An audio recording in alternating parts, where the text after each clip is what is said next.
আসসালামু আলাইকুম।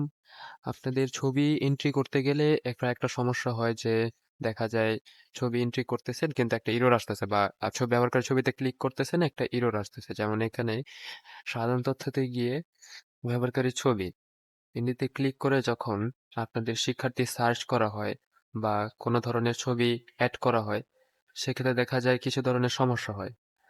বা ঢুকেছে ঠিক এখানে আসছে ক্লিক করার পর ঢুকেছে সুন্দরভাবে কিন্তু কেটে দেওয়ার পর একটা এরর আসে এখানে। তো এই যে কেটে দেওয়ার সময় এরর আসে কন্টিনিউ দিলে এই এররটা যায় না। তো এটা মূলত কি কারণে হয়, যেখানে দেখেন যে এ ফোর্স ভিডিও ডিরেক্টশো যে ফাইলটা আছে সেই ফাইলটার সমস্যার কথা বলতেছে এখানে। তো এখানে করণীয় হইতেছে যে আপনারা আপনাদের ফাইলে আসবেন, আসার পর দেখবেন যে আপনাদের আমার যে ফোল্ডারটা দেওয়া হয় ভার্সন 11-এর, যেমন এই যে ফোল্ডারটা, এই ফোল্ডারের ভিতরে সকল ফাইল একসাথে থাকে। আর এখানে আরেকটা আছে, এটাতে হচ্ছে শুধু সফটওয়্যারটা আমাদের, শুধু সফটওয়্যার যেটার মধ্যে আপনার কাজ করেন, আর এটার মধ্যে সকল কিছু এখানে আছে। তো আপনার এই এখানে যেই সফটওয়্যারটা চলতেছে নিচে টাস্ক বারে সেটা মূলত হইতেছে এই এখান থেকে যেটা সেটা চলতেছে ভার্সন 11-এর ভিতরে যেই সফটওয়্যারটা, এটা কিন্তু এই ব্যাকগ্রাউন্ডে রানিং নাই। এটা যদি রানিং থাকতো তাহলে কোনো সমস্যা হতো না। মূলত এই সফটওয়্যারটা চলতেছে যার কারণে সমস্যা হচ্ছে। তো এখন যদি আমি ধরেন ভার্সন 4-এ থাকা 11-এ থাকা ভার্সনটা আমি ডিলিট করে দিই, এরপর এখানে বাইরে যেটা আছে এটাকে আমি কপি করে ভিতরে নিয়ে নিলাম। এখন এটার মধ্যে যেই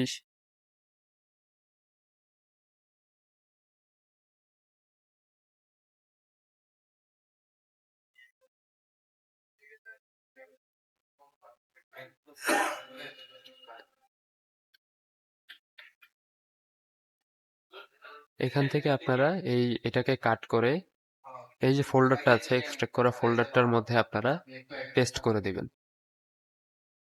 এখন যদি আপনারা কাজ করেন, আপনার সফটওয়্যারটা লগ আউট করবেন প্রথমে এখান থেকে, টাস্কবারে গিয়ে আপনারা প্রথমে সফটওয়্যারটা লগ আউট করবেন, কারণ ওই জায়গা থেকে কাটা যাচ্ছে না। তো আপনার টাস্কবার থেকে ইনটাস্ক করে দিবেন, সফটওয়্যারটা কেটে গেল। এখন আপনি এই জায়গা থেকে আনপিন করে দিবেন। আনপিন করে দিয়ে এই ফাইলের ভিতরে ভার্সন 11 ফাইলের ভিতরে যে সফটওয়্যারটা রেখেছেন সেই সফটওয়্যারটা ওপেন করবেন আপনারা। তারপর টাস্কবারে পিন করে দিলেন। এরপর আপনি হইতেছে এই জায়গায় যদি লগ ইন করেন,